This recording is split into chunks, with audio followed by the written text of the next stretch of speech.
안녕하세요. 여러분들의 서우성 강사입니다. 자, 이번 시간은 개인과 집단에 대해서 공부를 해보도록 하겠습니다. 먼저 우리 인간이라는 것 자체가 여러 가지 특징을 가지고 있죠. 뭐 도구적 존재라든지 뭐 이성적, 상징적, 사회적, 문화적 존재인데 여기서 이제 포인트를 잡는 것은 뭐냐면 사회적 존재라는 의미를 포인트를 잡으시면 될 것 같아요. 그래서 인간은 사회에서 어떠한 존재, 즉 사회로부터 영향을 받는가 받지 않는가. 두 번째는 그렇다면 인간이 이루고 있는 집단이라는 것은 무엇이고 집단의 종류에는 어떤 것이 있는가가 이번 시간에 큰 화두가 되고 주제가 되는 거겠죠. 보시면 이제 먼저 인간과 사회와의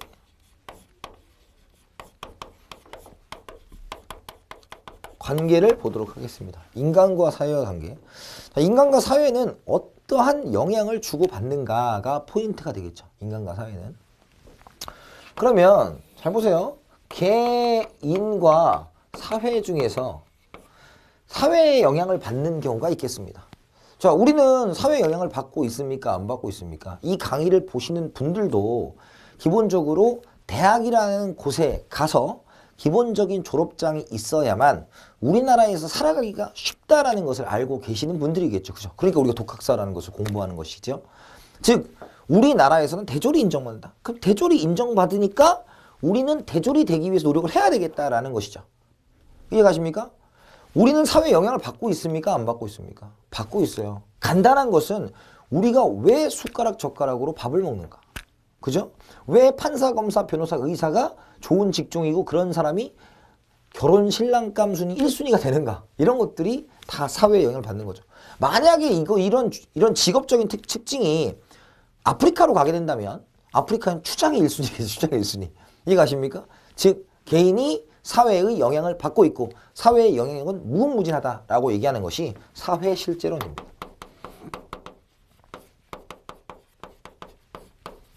그죠? 즉 개인은 사회에 비해서 아주 작은 존재이며 그 영향을 받는 미미한 존재다라는 거죠. 반대로 개인과 사회 중에서 이제 개인을 보는 관점이 있겠죠. 개인을 중시하는 관점. 왜냐면 사회는 실체가 없다라는 겁니다. 능동적인 개인들이 모여 그들이 원하는 대로 세상을 바꾸어 나가는 것 뿐이지 사회가 먼저 갑이 될 수는 없다라는 거죠. 이해갑니까? 그걸 우리가 사회는 허울, 이름뿐이다라고 하는 사회 명목론이라는 것이 존재한다고요. 이제 특징을 이해 가시겠습니까? 사회 실제로는 사회가 세다. 사회는 어떻게? 이렇게 사회가 있다면 개인에게 뭐한다? 영향을 미친다라는 관점이고 반대로 명목론 어때요? 사회라는 것은 이름만 있고 그 안에 개인만이 존재하고 사회는 이름뿐이다 라는 거죠. 이해가시겠습니까? 그렇게 체크를 해두시면 돼요. 그래서 대표적으로 이 사회 실제론의 대표적인 예시는 뭐가 있냐면 전체주의라는 게 있고 그죠? 사회주의라는 것이 존재할 수 있습니다. 전체주의는 전체가 중요하다는 거죠. 그것이 사회주의니까. 예를 들어서 여러분들 가미가제 특공대라는 게 있었죠. 옛날에. 일본에 있는 그 군인들이 폭탄을 싣고 미국의 항공모함에 갖다 박는 거죠. 이렇게 확 박는 거다. 그 이유는 뭡니까? 나 하나를 희생해서 전체가 부흥할 수 있다면 그대로 하겠다라는 겁니다. 이해가시죠? 그래서 개인을 국가나 사회를 위해 희생하게 만들 수 있는 이론들 자체가 전부 다 사회 실제론이라고 표현할 수 있는 거죠. 이해가십니까? 반대로 사회 명목론이라는 것은 뭐가 있어요? 첫 번째 내 마음대로 한다. 개인주의. 그죠? 개인이 자유롭게 하는 거니까 자유주의. 그 다음에 이런 단어도 있죠. 사회계약설이라는 게 있죠.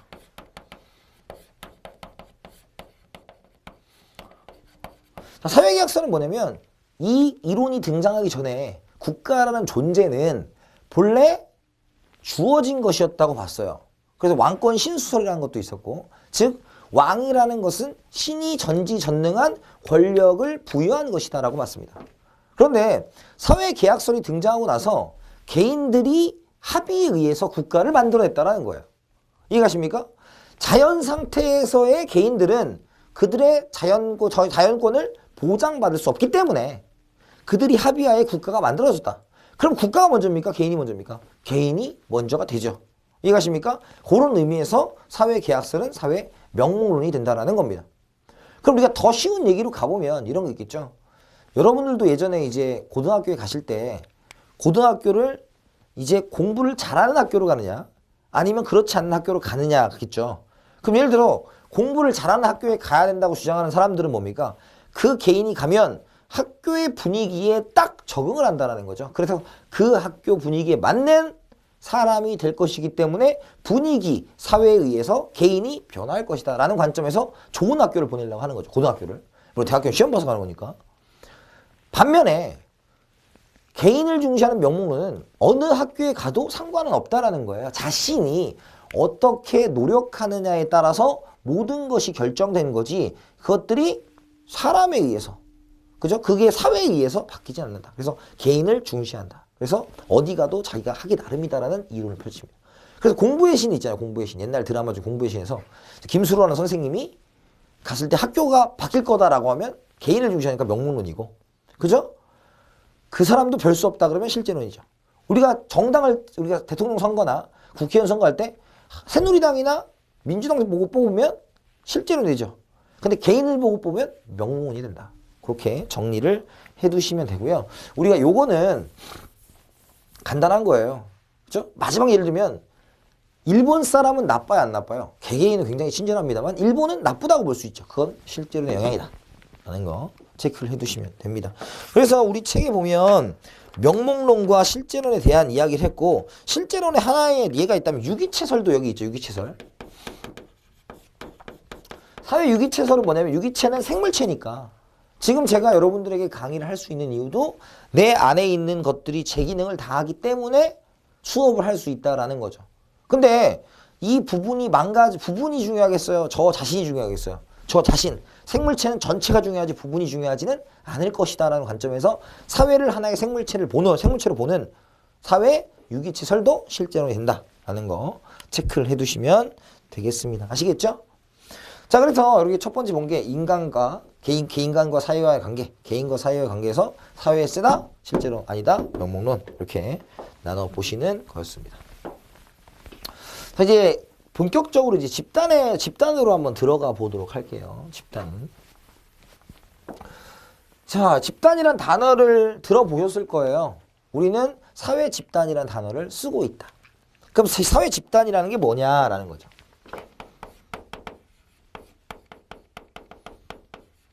사회 집단은 특징이 있습니다. 세 가지를 갖춰야 돼요.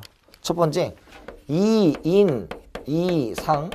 그죠? 두 번째, 소속감. 세 번째, 지속적 상호 작용을 갖춰야 된다라는 거죠. 2인 이상 소속감이 있어야 되고 지속적인 상호 작용을 해야 된다.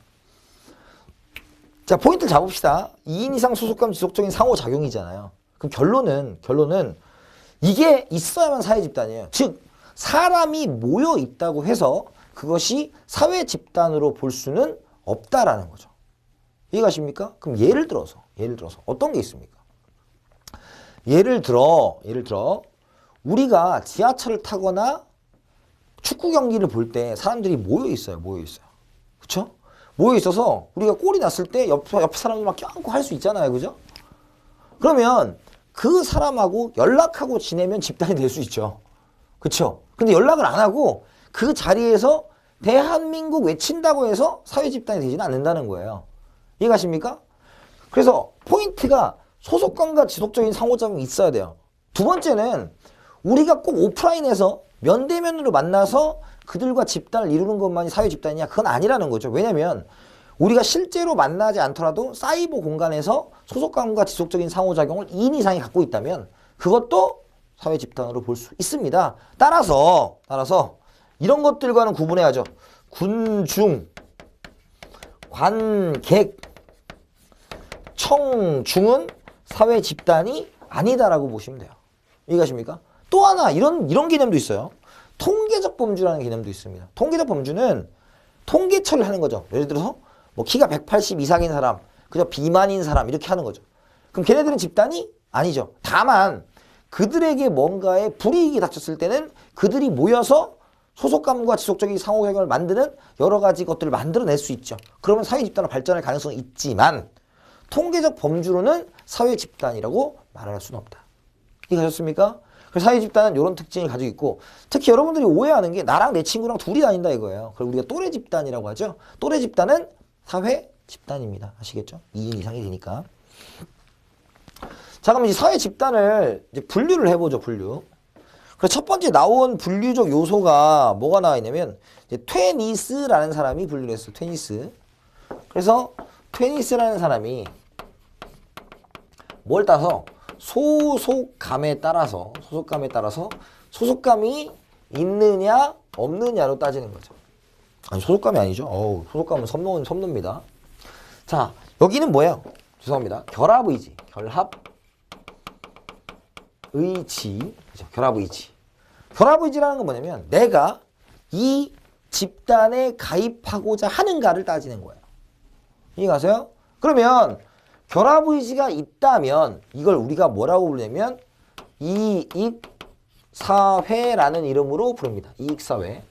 오해하지 말 것이 이익집단하고는 다른 개념이에요. 이해가십니까? 이익집단은 직업적 이익을 추구하는 집단이에요. 근데 이익사회는 내가 가입하고자 해서 그 집단에 들어갔다면 이익사회인 거예요. 그 차이점 느껴지십니까? 예를 들어서 여기서 시험 문제 제일 많이 나오는 게 뭐냐면 동아리예요. 동아리는 우리가 기본적으로 사람들끼리 공통된 관심사를 가지고 친목을 도모하거나 자신들의 공통된 취미를 하려고 하는 집단이 많습니다. 그러면 이러한 동아리는 무슨 집단입니까? 이익이라는 단어에 눈길이 가는 순간 이 동아리는 이익사회가 아니라고 생각할 수 있겠지만 내가 농구 동아리에 들어가기 위해서는 농구를 좋아해야 되고 내가 농구 동아리에 가입 원서를 넣어야 되기 때문에 그런 경우에 뭐가 되는 거예요? 내가 가입하겠다는 결합 의지를 보였다라고 보는 거죠. 이해가세요? 그래서 요 이익이 우리가 이익과 손해의 그 이익이 아니라는 것을 명심해 두셔야 돼요. 반대로 그게 없는 사회를 공동사회라고 표현합니다. 그래서 요거 두 개 구분하는데 가장 많이 나온 것 중에 이런 게 있죠. 문중이라는 게 있고 종친회라는 게 있어요. 종친회. 자, 문중은 뭡니까? 내가 가문의 일원으로 살아가는 것이다 라는 거죠. 종친회는 내가 사회에 나왔는데 여러 가지 인적 네트워크가 가지고 싶어서 동일 성씨를 가진 사람들이 모여있는 종친회에 가서 내가 뭘 내는 거예요? 가입비를 내고 거기서 활동을 하겠다고 하는 것이 종친회입니다. 그러면 문중은 결합의지가 있어요? 없어요? 없이 내가 가문의 일원으로 살아가는 거죠. 종친회는요. 내가 그 종친회에 가입하겠다고 원서를 들이며야 되니까 종친회는 뭐가 됩니까? 이익사회, 문중은 공동사회가 되는 거죠. 또 이런 경우도 있어요. 국가가 있고 민족이라는 개념이 있죠. 그럼 국가는 뭡니까? 내가 이 국적을 가지려고 노력하는 거죠. 그래서 여러분들 옛날에 뭐 문태종 뭐 이런 사람도 있잖아. 농구선수 중에 그런 사람도 있잖아요. 그런 사람들은 기화 절차를 받아서 국적을 따낸 거죠. 그죠? 로버트 할리씨도 어떻습니까? 미국인이지만 한국 사람이 된 거잖아요. 이해가십니까? 결론은 국가는 선택의 자유가 있다고. 하지만 민족은 어때요? 내가 그 나라에서 공통된 의식을 갖고 살아가는 거죠. 이해가십니까? 이거는 선택 의지가 있다 없다. 있고 선택사항이고 요건 선택사항이 아니니까 요거를 이익사회, 요거를 공동사회로 볼 수 있다고요. 이제 감이 오십니까? 그래서 공동사회 같은 거에 대표적인 게 뭐가 있습니까? 가족이 있는 거고 이익사회에 회사가 있는 거죠. 그 각각의 특징은 우리가 생각을 해보시면 돼요. 여러분 나왔죠? 첫 번째 결합의지가 있다. 본질의 의지다. 그러면 결합의지가 없다는 뜻이에요. 공동사회. 선택의지다. 이익사회고. 두 번째 집단의 형성에서 공동사회는 공동의 신념 및 관습, 친족 가족이니까 이익사회는 구성원의 이해관계. 그죠? 집단의 목적은 존속 자체다. 가족이 뭔가의 목적이 있는 건 아니지 않습니까? 그 다음에 이익사회, 특수한 목적 달성. 인간관계, 결합의지가 없이 자연스럽게 만났으니까 본능적으로 잘해줄 거 아니에요. 그래서 굉장히 인격적이고 감정적이다. 하지만 여기는 수단적, 계산적. 근데 이게 아닌 것도 있죠. 뭐 우리 동아리 같은 경우는 꼭 이것이 맞아 떨어진다고 볼 수는 없지만 전체적으로 이러한 계산적인 인간관계가 나타날 가능성이 높다. 근데 가입 탈퇴 자유? 있어요, 없어요? 굉장히 애매하죠. 나 가족 안 할 거야. 호족 파기 어려운 거 아시잖아요. 그죠? 근데 요거는 쉽겠죠. 그죠? 사례에는 가족, 뭐 친족, 여기는 회사, 정당 뭐 이런 것들이 속할 수 있겠다. 그래서 이렇게 나눈 거죠. 그래서 여러분들 거기에는 이제 게마인 샤프트하고 게젤 샤프트로 나누었다라는 걸로 이름을 그렇게 쓴 거죠. 자, 두 번째 갑시다. 이제 쿨리라는 사람은 이제 뭘로 나왔냐? 접촉 방식이라는 것으로 나누었다라는 거죠. 그래서 접촉할 때 이제 어떻게 하냐? 첫 번째는 우리 가족을 만나는 것처럼 우리 가족과 친구들에게는 되도록 계산을 합니까? 안 합니까? 안 하죠. 조금 늦거나 조금 내가 금전적으로 손해를 봐도. 부모님들은 금전적으로 손해를 봐도 그런 경제적인 지원을 아끼지 않으시잖아요. 이해 가십니까? 그렇게 보시면 될 것 같고, 그래서 접촉 방식. 자, 그래서 접촉 방식이 수단적이고 계산적이다 라고 말하면 이걸 우리가 뭐라고 합니까? 2차 집단이라고 표현해요. 2차 집단. 반대로 이렇게 있겠죠. 전인격적인 인간관계를 맺는다 라는 것을 뭐라고 합니까? 1차 집단이 되겠죠. 그래서 우리 2차 집단 오해하지 마세요. 회사는 공동의 이익이에요. 이익이죠. 그 다음에 1차예요, 2차예요, 2차죠. 그러니까 기준에 따라서 공동사 이익사회가 될 수도 있고, 그죠? 1차 집단, 2차 집단 될 수 있습니다. 정리를 해보면 이렇게 정리할 수 있겠죠.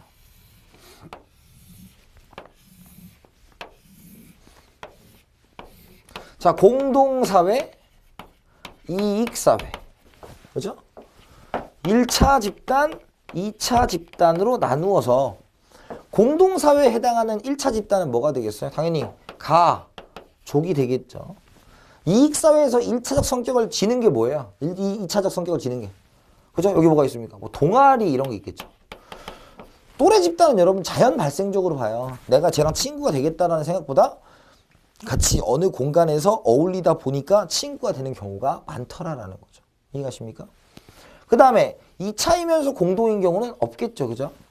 그죠? 본질적으로 만났는데 계산하고 있어. 그런 건 없을 거고. 그 다음에 이익사회면서 2차인 게 대표적으로 회사, 뭐 아까 나온 협회 이런 것들이 여기에 속할 수 있겠다라는 거 체크사항입니다. 아시겠죠? 그래서 기준을 정확하게 기억을 하시려는 노력이 굉장히 필요하지 않을까라는 생각이 듭니다. 아시겠죠? 그 다음에 이제 아까 잘못 썼던 섭너라는 사람 있죠. 섭너. 자, 섭너는 이제 소속감을 가지고, 그죠? 소속감이 있는 거와 없는 거로 나누어 보겠죠. 소속감이 있는 걸 우리가 뭐라 그래요? 내 집단이라고 하고, 없는 것을 우리가 외집단이라고 하겠죠. 그래서 내 집단은 뭡니까? 제가 지금 속해 있는 이 회사는 서원각이고, 이 서원각에서 강이라고 이 회사 일원으로서 하는 거죠. 그걸 우리가 뭐라 그래요? 내 집단이라고 표현해요. 내 집단. 그러면 외집단은 뭡니까? 외집단. 외집단은 널리 펼쳐져 있는 거. 내가 소속되어 있지 않은 거죠. 이해가십니까? 그럼 다른 출판사가 되겠죠. 저한테는 시대고시가 아마 그렇게 될 거고. 이해가십니까? 결론은 내 집단과 외집단 쉽죠. 특히 여기서 핵심 사항은 뭐냐면 우리가 내 집단의 행동에 대해서는 굉장히 관대하다라는 겁니다. 예를 들어서 축구를 하잖아요. 그럼 한국과 일본이 축구를 했을 때 한국 선수가 반칙을 했을 때 여러분들의 반응은 어땠나요? 굉장히 왜 심판이 저렇게 심하게 반칙을 불까라는 생각을 하신 적이 있을 거예요. 그만큼 우리 집단에는 어떻습니까? 굉장히 관대하죠. 하지만 다른 집단, 외집단에 대해서는 일본이 반칙을 했을 때 심판이 파울을 불지 않으면 뭐라 합니까? 너무나 가혹하게 제 뇌물 먹었나 보다 이렇게 표현하기도 합니다. 이해가시겠어요? 그래서 요 내 집단과 외 집단은 그런 관대함과 엄격함이 있고, 게다가 우리가 내 집단이 현재 속해 있느냐도 중요한 거예요. 예를 들어서 여러분들 특히 초등학교, 중학교, 고등학교 나오셨을 테니까 대부분이 내가 그 고등학교 동창, 저는 이제 공주 사범대학 부속고등학교는 나왔는데 공주 사대부고에 저는 내 집단이죠. 왜? 지금 속해 있지 않지만 내 마음으로 뭡니까? 내 집단이니까 현재 속해 있으면 중요하지 않습니다. 이해가십니까? 그래서 내가 내 집단으로 받아들였는가가 굉장히 중요한 사안이다라는 거죠. 그래서 뭐 소속감에 대한 이야기는 별로 어려운 게 아니니까. 근데 이제 준거 집단이라는 표현이 있죠. 준거 집단. 자, 준거 집단은 거취의 기준이 되는 집단이에요. 이해가십니까? 그럼 거취의 기준이 되는 집단인데 기본적으로 긍정적인 것도 있고 부정적인 것도 있을 거예요. 이해가십니까? 그럼 예를 들어서 제가 공무원 강의를 하고 있는데 공무원 강의를 했던 친구 중에서 옛날에 오락실에서 일했던 친구가 있어요. 오락실에서 일했던 친구는 오락실에서 일을 하다 보니까 내가 이러한 인생을 살면 안 되겠다. 그 직업을 부정하는 건 아닙니다. 그만둬야겠다 해서 나와서 공무원 공부를 하고 있어요. 그러면 그분의 긍정적 준거 집단은 뭐가 되는 거예요? 공무원 집단이 되는 거죠. 그죠? 부정적 집단은 오락실 집단이 되는 거죠. 이해가십니까? 그 포인트는 잘 보세요. 내가 기준으로 삼는 준거 집단은 한 개일까요? 여러 개일까요? 분명히 여러 개가 될 수 있을 거예요. 왜냐면 저도 지금은 강사 집단이 저의 준거 집단이고 나아가서는 제가 하고 싶은 일, 뭐 사업도 하고 싶고 정치도 하고 싶고 여러 가지 하고 싶은 것들이 있을 테니까 그러한 것들의 집단도 다양하다라는 거예요. 다양하다. 이해가십니까? 그래서 준거 집단은 반드시 하나일 필요가 없고 물론 하나 가진 분들도 있을 거예요. 왜냐면 지금 당장 내가 무엇을 하고 싶냐고 말했을 때 요즘 고등학생들 같은 경우에 그런 것들을 정확하게 말하는 친구들이 많지는 않습니다. 따라서 우리가 준거 집단 같은 경우는 어떻다? 여러 개를 가질 수 있다. 그래서 포인트 잡으면 우리가 준거 집단 중에서 긍정적인 준거 집단이 있고 부정적인 준거 집단이 있을 것인데 긍정적인 준거 집단이 내 집단이 되면 어때요? 무한한 자부심을 느낄 수 있겠죠. 무한한 자부심. 내가 노력해서 내가 원하는 집단에 들어왔다. 굉장한 자부심이 있을 겁니다. 하지만 여기서 잘못 생각하는 게 하나 있죠. 왜냐면 제 친구 중에서 서울대 법대 간 친구가 있는데 서울대 법대를 나와서 사법고시를 패스를 못했어요. 이유는 뭘까? 서울대 법대에 갔다라는 것만으로 노력을 게을리했던 겁니다. 이해가시죠? 내가 거치 기준으로 삼았던 집단에 막상 도달했을 때 거기서 노력을 멈출 수 있고 그러면 도태될 수도 있는 가능성이 있는 거죠. 그래서 자부심이 있으나 노력을 하지 않을 수도 있다. 반대로 반대 케이스도 있어요. 어떤 친구는 지방대를 갔어요. 지방대 법대를 가는데 자기가 지금 이 상황이 너무 싫은데 서울로 있는 대학을 가기에는 시간이 부족하더라. 따라서 공부를 열심히 해서 그 친구는 사법고시가 됐어요. 그러니까 원하지 않는 준거 집단, 부정적 준거 집단이 내 집단이 되었을 경우에 노력을 더 많이 하게 되는 장점이 있지만 열등감에 사로잡히기도 하는 단점을 가지고 있다는 거죠. 그러니까 이해 가십니까? 그래서 우리가 준거 집단이 긍정적, 부정적 준거 집단이 있고 긍정적, 부정적 둘 중에서 어느 게 내 집단이 되냐에 따라서 사람들의 행동은 바뀔 수 있다는 게 포인트죠. 자, 그래서 거기 보면 이제 201페이지 보면 1차 집단, 2차 집단이고 거기 밑줄 친 게 뭡니까? 대면 접촉, 친밀감 1차 집단. 2차 집단은 간접적인 접촉, 목적 달성을 위한 수단적 만남. 이게 2차 집단이 되는 것이다 라고 보시면 되는 거죠. 아시겠죠? 그래서 1차 집단과 2차 집단 나왔고 아까 이거 표 정리해드린 거 한번 보시길 바라겠습니다. 자, 넘겨서 이제 썸너 얘기했고 거기에 밑줄 치면 소속감에 따라 구분했다라는 거. 내 집단, 외 집단이 있고 준거 집단은 뭐예요? 하이만에 의해 제기되었고 개인과 행동의 판단의 기준을 삼는 집단. 그래서 거취의 기준이 되는 집단이다. 그래서 일치하는 경우 만족감, 자부심, 그죠? 다른 경우에는 소속 집단의 불만, 비협조적 태도를 가진다라는 거죠. 자, 그 다음에 챕터 3번에 가면 집단의 유지와 와해라는 게 있어요. 와해. 그럼 유지는 유지가 되는 거죠. 방법이 뭡니까? 집단의 과제를 달성하고 유대를 강화시키고 두 측면이죠. 그래서 과제의 달성과 결속의 강화를 유기적으로 조합해야 된다라는 거고 집단의 유지 발전 요인에서는 집단의 적절한 크기, 구성원의 비율이 중요하다. 이제 여러분들도 이제 직장 생활을 해보신 분들이 많을 테니까 보시면 집단에서 가장 위험한 게 파벌 싸움이 생기면 위험한 거죠. 적절한 수준에 있어서 그것이 유기적으로 돌아가고 그죠? 같이 편을 나눠서 싸우게 되면 집단은 굉장히 어려워진다라는 거죠. 그래서 집단 구성원이 너무 자주 바뀌어서 안 되고 너무 커도 안 되고 너무 작아도 안 된다. 도덕적인 얘기죠. 다 누가 모릅니까? 근데 여기 책적인 측면에서 이렇게 해놨다. 보시면 되고. 그 다음에 합의적인 동조, 자기 의심, 자기 책임 의식, 보상 제재, 지도력, 역할 분담, 의사소통, 정서적 만족과 통제가 있어야만 유지가 되는 거고 Y는 가치관의 불일치, 이해, 양보, 동조 없고 그죠? 그 다음에 역할 분담, 서열체계 없고 의사소통이 단절된다. 이런 것들이 Y의 요인이 되겠죠. 그냥 쭉 한번 보시면 될 겁니다. 자, 그래서 이제 두 번째 테마로 본 게 뭐였어요? 이 집단의 특징 그리고 분류 기준에 따라서 보는 것들을 했습니다. 이제 마지막에 자발적 결사체를 보도록 하겠습니다. 자, 이제 자발적 결사체라는 게 뭐냐면 이제 포인트를 잡는 거죠. 자발이에요, 자발. 자발이니까 스스로 모였다라는 거죠. 스스로 모였다. 결사라는 건 뭐예요? 결사는 모임을 만들었다는 뜻입니다. 그럼 정리를 하면 이렇게 정리를 할 수 있겠죠? 칠판이 잘 안 지워집니다. 자, 자발적 결사체라는 것은 이제 스스로 모이는 거예요. 스스로. 모임이죠, 모임. 그럼 사람들이 스스로 모입니다. 근데 우리 인간은 이타적이면서도 이기적인 존재가 있죠. 어떤 학자는 인간은 굉장히 선하다는 측면만 강조한 분들도 있고, 그 다음에 어떤 분은 이기적인 측면만 강조한 사람들도 있습니다. 포인트는 자발적 결사체는 사람들이 모이는데 왜 모이느냐 이거예요. 결론은 뭐가 있어야 된다? 공통의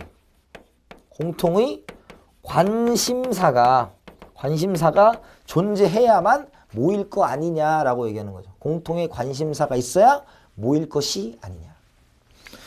자, 그러면 공통의 관심사라는 이야기를 했죠. 공통의 관심사. 보세요. 대표적으로 공통의 관심사를 세 가지로 나눠볼 수가 있습니다. 뭐가 있어요? 친목이 있고, 그죠? 그 다음에 사익이 있고, 공익이 있다라는 거죠. 그래, 친목은 기본적으로 우리가 각종 운동이라든지 동네라든지 뭐 이런 것들이 있을 거 아니에요. 그래서 뭐 조기 축구회, 등산회 뭐 이런 것들이 여기에 들어갈 수 있겠고요. 그죠? 그 다음에 사익은 뭡니까? 우리가 소위 말하는 이익 집단이라는 게 여기 들어갈 수 있겠죠. 오해하지 말 것, 앞에서 제가 분명히 강조점을 뒀죠. 뭡니까? 이익사회하고는 구분해야 된다. 이익사회는 뭐였어요? 기본적으로 결합의지가 있는 집단이다. 그래서 차이점이 있으니까 정확하게 구분을 잘 하셔야 된다라고 말씀을 드렸었고요. 그 다음에 공익은 뭡니까? 소위 말하는 시민 단체가 된다라는 거죠. 그래서 일반적으로 자발적 결사, 여기는 이제 매차 집단적 성격이에요. 셋 다 기본적으로 공동사회입니까? 이익사회입니까? 이익사회라고 말할 수 있죠. 왜? 결합의지가 있어서 사람들끼리 스스로 의지를 가지고 모였다. 두 번째는 여기서 봤을 때 1차, 2차. 여기는 1차 집단적 성격이 생기겠죠? 친하니까. 여기는 여기 두 개 다 2차 집단적 성격을 가질 수 있다라는 게 체크사항입니다. 여기 책을 보시면 거기 뭐라 써요? 공동의 이해나 목표를 추구하는 사람들이 자발적으로 만든 집단을 우리가 자발적 결사체라고 하고, 특징, 포인트입니다. 자유롭게 가입과 탈퇴할 수 있대요. 자유롭게 가입과 탈퇴가 가능하다. 이해가십니까? 그래서 우리가 뒤에 가서 사회조직에도 배우겠지만 자발적 결사체가 가입과 탈퇴를 가지는 건 분명하죠. 자유로운 가입과 탈퇴. 근데 그 안에서도 조직이 생기면 공식 조직화 생길 수 있다 라는 거 체크를 해두셔야 돼요. 그 다음에 두 번째, 소속원들의 조직 목표에 대한 신념이 뚜렷하고 열성적이고 자발적이다. 왜? 그래야 만들어지는 거죠. 세 번째, 소속원의 가격이 까다롭지 않으며 토론과 합의를 중시한다. 그 기능에는 구조적 인장에서와 정서적 만족, 친목, 그죠? 개인적 관심과 이해를 충족시킬 수 있는 기회, 제시, 그죠? 사회적 프로그램을 만드는 시도의 장, 사회운동을 전개한 통로, 시민사회 활성화, 다원화, 민주화에 기여한다. 즉, 자발적 결사체는 사람들이 자신의 의사를 충족시키기 위해서 만든 것이기 때문에 다원화와 민주화에 기여한다는 것이 기본이다.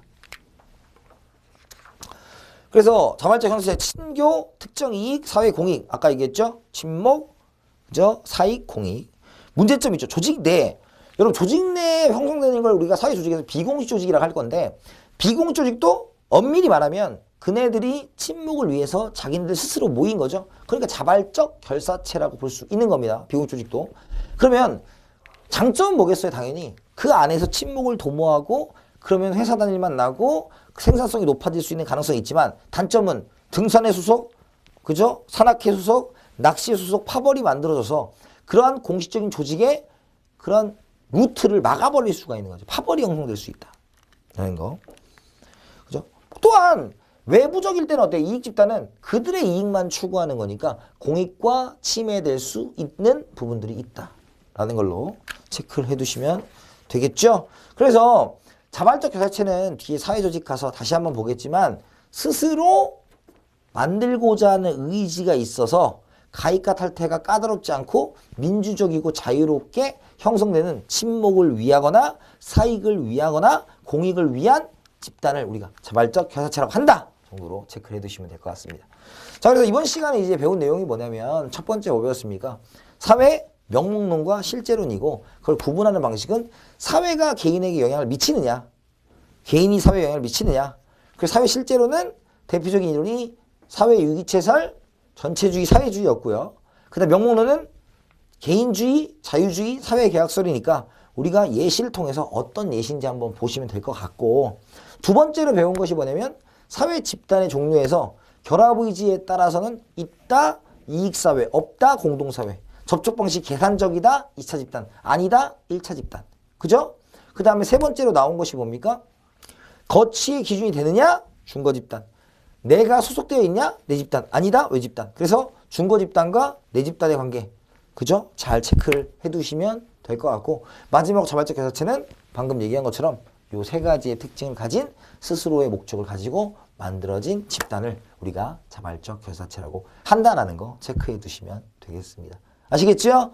자, 이렇게 해서 정리를 하고요. 여러분들 뒤에 있는 문제 풀어보시고 매번 말씀드리지만 모르는 건 언제든지 질문해 주시면 친절하게 답변을 해드리는 도서 강사가 되겠습니다. 수고하셨고요. 다음 시간에 찾아뵙겠습니다. 감사합니다.